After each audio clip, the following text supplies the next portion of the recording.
मिरामार जाल्ले Asia cup bridge सर्तीत येजमान भारतान सुपर मिक्स कॅटेगरीत वस्तादपण जोडलें। फायनलीत भारतात जपानाक मारलें। सिनियर कॅटेगरीत भारत उपवस्ताद थारलो।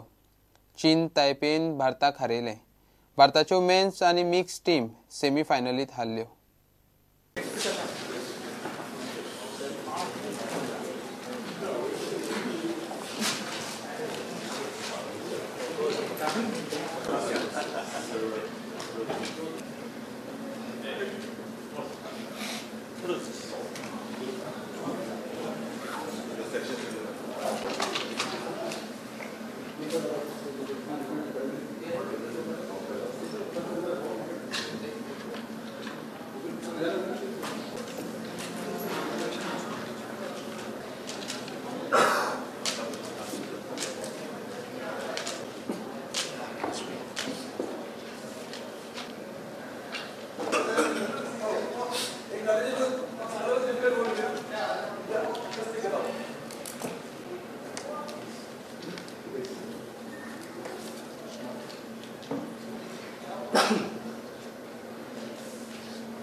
गोंयांतली पयली all India open national taekwondo सर्त येसस्वी जाली।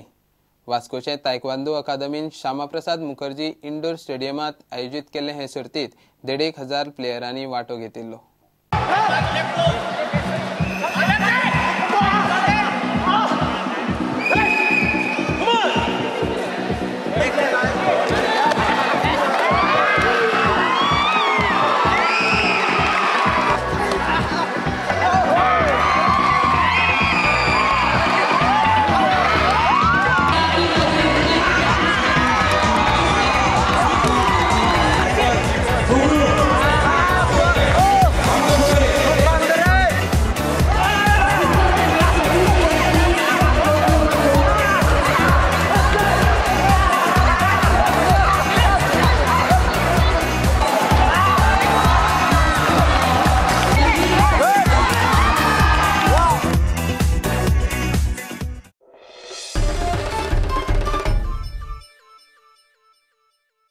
हे बुलेटिन हांगा सोंपता। ह्यो खबरो तुमकां प्रुडंट ॲप, ट्विटर, फेसबुक आनी प्रुडंट वेबसायटीचेर लायव्ह मेळटात। प्रुडंटाक फॉलो करीत रावात। नमस्कार।